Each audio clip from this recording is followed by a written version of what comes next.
During the recession of the early 80s, employment was hard to find. I was a maintenance man with a great work ethic due to my military background, but most employers turned me away. I didn't have an engineering degree, though I was better than most who built things for a living. One day I went to a bar on the Nevada side. Believe it or not, that was how people networked in those days, when they wanted to find a source of income. I was already living out of a van. I survived on PB&J sandwiches and ramen noodles. I walked into that tap house and struck up a conversation with a man named Gillen. He had sat next to me. He was well dressed in a pressed suit and almost seemed out of place in such a dive. The dust mites in the rays of sunlight settled on the counter between us as he sipped his highball. "You look like a biker from an action movie," he said. "I'm a handyman searching for a job," I said. "If you know anyone hiring, I'd love to interview." "What can you do?" I asked. I didn't want to brag, but I responded in full by notifying him there was little I was incapable of. I could perform cleaning, light repairs, landscaping, carpentry, and fix appliances. "A wrench is a natural extension of my body," I said. "I'm installing a fence around my property," he said, as he finished a gin and tonic. "The contractors I've talked to want to destroy my wallet. Do you think we could work something out? I'd rather give money to a stand-up guy like you than some of these con artists claiming to be something they're not." "Yes," I said. I proceeded to ask him how many feet of wire he needed. I told him off the top of my head how much the cost would be, when he responded it would be thousands of pounds worth. I reasoned his estate must be massive. He also emphasised that he wanted barbed wire. I should have found that detail alarming, but didn't think much of it in the moment. "When can I look at the place?" I asked.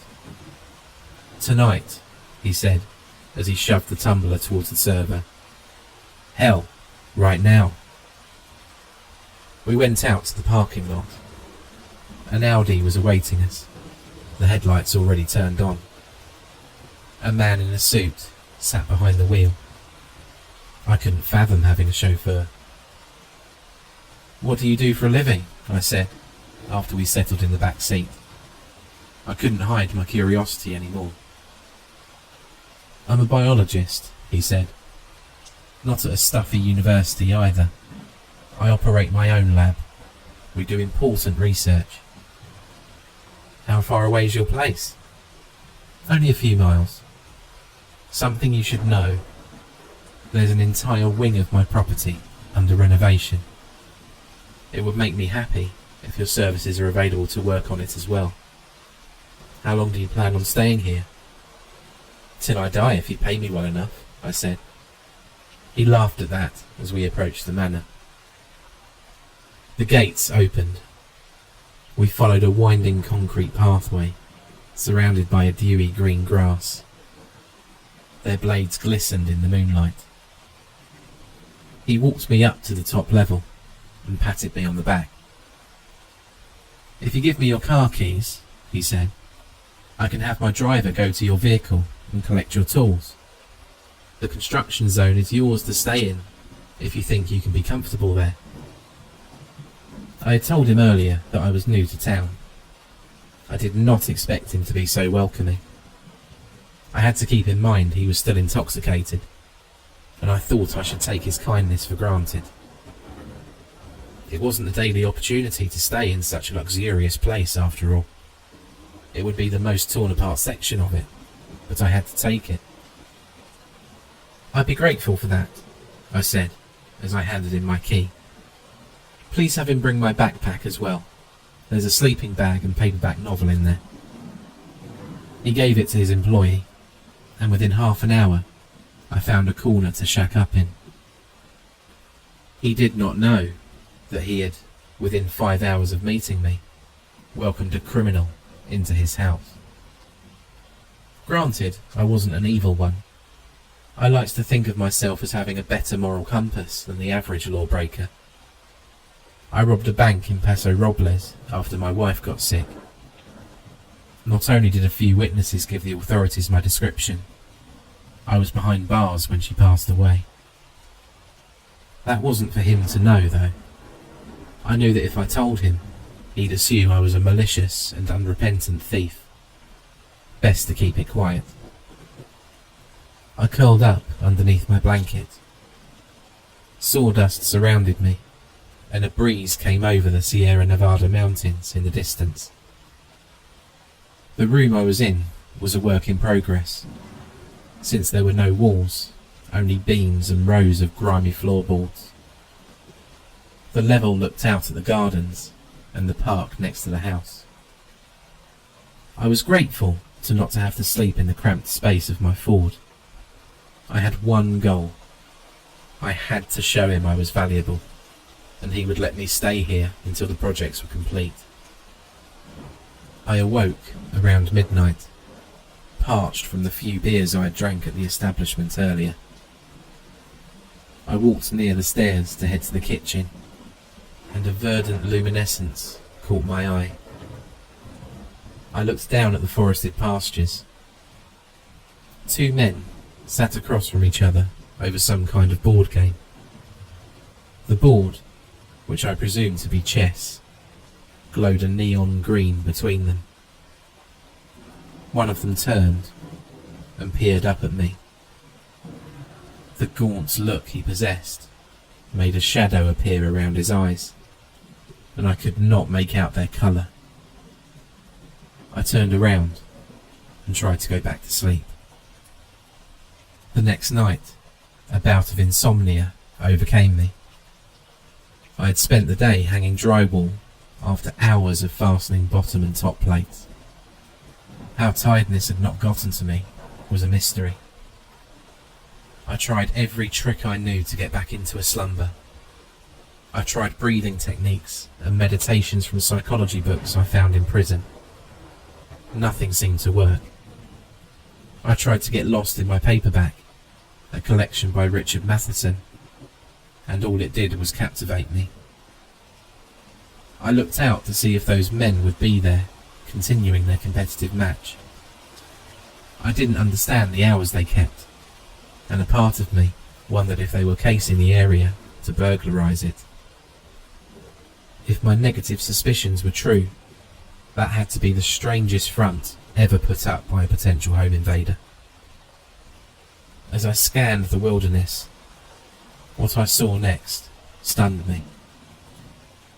Two women sat down next to each other in a thicket of trees. Both of them appeared to be in their mid-30s. Their faces were visible, but they wore yellow hazmat suits. I crawled to the edge of the flooring to get a better view of them. Their choice of clothing concerned me. That was when a man leapt out from behind of one of the pines and chased after them. Even from my vantage point, he was huge, very lanky and towering. My instincts kicked in. I went downstairs and ran into the woodland in pursuit to help. This was a foolish manoeuvre from the standpoint of self-preservation, but I had to. Leaves crunched under my feet as I made my way deeper into the outgrowth. A screwdriver and a box cutter were in my pockets. They would be the only weapons, besides my grappling, should an act of violence occur. A rabbit hopped by. It stopped to look at me before it moved behind a log. I saw a skull drawn on its fur in black marker. I observed a clearing in the distance and heard a masculine voice. I inched closer. Something crawled in the trees above me. The sound of something sharp, scraping on wood, floated. Although not a religious person, I prayed it was a mountain lion. I continued to follow the chatter and saw the same two men moving their pieces on the chessboard. One was the bully who had driven the woman away from their peaceful spot. What struck me as odd was how gigantic both individuals were. I was 5'9", but these men had to be tall enough to puncture most ceilings, at least 6'7". Both had blanched faces. I crept behind a bush and watched as one of them boasted in the victory of the match. What they wore was even stranger than the wardrobe of the women I had seen earlier. They both had leather long coats. Wires and patches hung from their exposed chests, as though they had both escaped from a hospital. One looked in my direction. I knew the obscurity and terrain would cloak me, but him hunting for me out of pure alarm caused a memory to well up. I was in the jungle as I tossed white phosphorus smoke grenades between bamboo stalks. I hoped the bullets flying around me would not connect. I shook my head and came back to the present moment. Now was the time to remain focused. I kept low and made my way back to Gillen's house.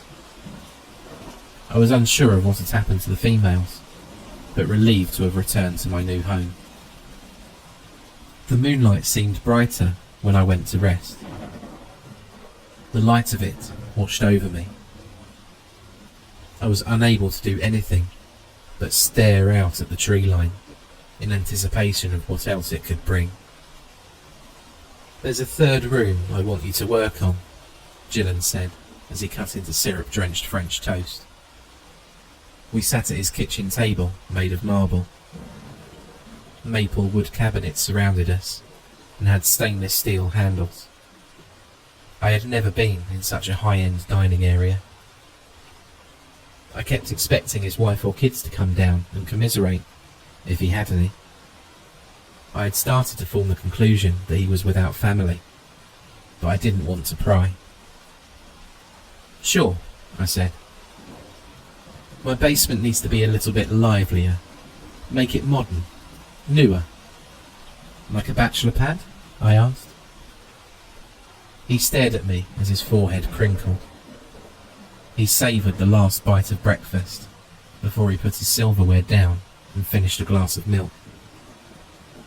As he picked up a napkin and wiped his mouth, he stared at me and placed it in the puddle of liquid sugar on his plate.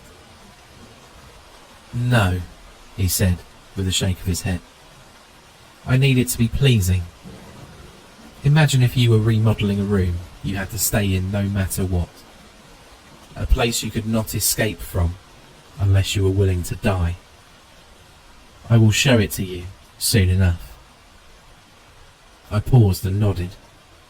He was the boss, and though his request was vague to me at the moment, I agreed. Yet I had to state what was bothering me. I wiped my forehead with a napkin before I went further. "Who owned this land before you?" I asked. "Why are you concerned about that?" "I spent some small amount of time in Dalat, Vietnam. Don't know how familiar you are with the geography over there, but it's the capital of the Lam Dong province. It's a scenic place, and the locals call it the City of Eternal Spring. There's a villa there called Pren Pass. One night I went there on a lark, disobeying a lot of direct orders to try and get away from my station. I didn't get caught. While I was there, I saw a woman fall through the window. I later found out it was a haunted domicile. A woman escaped and fell to her death to get away from a real horrible man. In other words, Mr. Gillen, ghosts exist, having seen one myself. I also think the outskirts of this place has them. I saw two men playing some kind of game, and a couple of women dressed like they were getting ready for the end of the world. Of all the responses I may have expected, laughter was not one of them, which is the exact thing he unleashed on me. Once his chuckles stopped, He stood and pointed to the other end of the area. He motioned near the living quarters, where sofas and coffee tables sat. "I want to tell you what I expect out of the basement upon completion," he said. I was a bit irritated that he ignored my tale, as though he had not listened to me at all. I still followed him. Even after all these years, I still respected rank structures, often to my own detriment. He opened a door and led me down a flight of stairs. It didn't take long for me to realise it was an underground fallout shelter. The place had metal barriers. Stacked around the chamber were crates of non-perishable goods. In the centre was a metal slab with beakers, vials and microscopes. "There's something I have to confess to you," he said. "Something I have not told anyone else or even spoken about. You know your eyes are not lying to you. You're a reasonable man, no doubt." He took a seat and offered me one near the scientific setup. I obliged and tried to get comfortable, impossible as it was. "You might think that this place is to guard itself against imminent danger from the Russians," he said. "That's somewhat close to the reality, but it's not the entirety of it. In truth, this place was here before the tensions between the nations even started. This place used to belong to the government before they relinquished it and put it on sale. They did so because something tainted it. Of course, they wanted to sell it to someone who wouldn't find this room in particular to be odd. When the government owned it, this was not a residential property open to the public. It was a very private and guarded testing site." "For what?" I asked. "And what left it tainted, as you said?" "It was a laboratory for recombinant DNA testing, to aid humanity should the worst case scenario of the bombs dropping happening." He took a seat and scratched his brow. "Mr. Gillen, I know I may look stupid, but they wanted to create a species of man that could withstand blasts of nuclear power," he said. "This is where they housed and collected data on those subjects. The motive behind it was to create an indoctrinated soldier, someone who could crawl across a radioactive continent to get to the enemy, take them out as they cowered in their bunkers. You may be wondering who the victims were in the experiments. Many were volunteers. Some were the byproduct of artificial embryo twinning. Some people in the field of science fiction refer to it as cloning. I find the term pedestrian and not accordance with true scientific terminology. Other guinea pigs had labels. Enemies of the state, for example. Ones cherry-picked by the top brass in the Department of Defense. They could only kidnap, detain and ship those that would go unnoticed when they went missing. So, drug addicts, the homeless, ex-felons. He took in a long breath before he gave the next description of an undesirable. Bank robbers. Gillen lit a cigarette and seemed to revel in watching my face. "Okay," I said. "So some people got brought here against their will?" "Yes, and some tricked into coming here. Others weren't aware of their true purpose until it was too late for them. This lab specialised in long-term nuclear consequences. On those with modified genetics in almost, dare I say, superhuman ways. The two women you saw are students who thought they were here to study chemistry. The two men were test subjects who were used to determine who would get hit with radiation first. They would come up with that outcome by playing a game of chess. The loser had to walk into the sphere, and take the Rowan gens first. See, we were not picky in the early stages of who we tested. As time has gone on, we decided we needed people who were athletic and had training. I took out my box cutter and sliced his ear.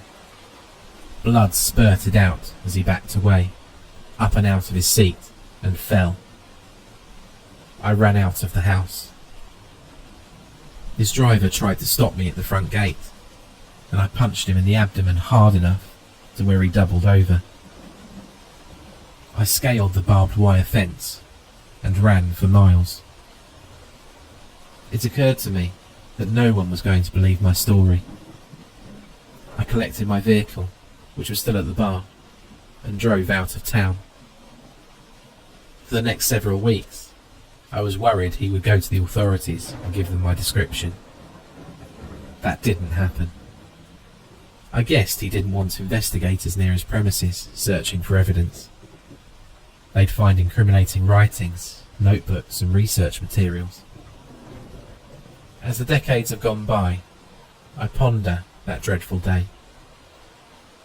The alleged biologist and his speech made me think he was an insane person. I ruminate on whether the people I saw were either figments of my imagination or something else. Terror grips me often. What if he told me the truth in our final conversation?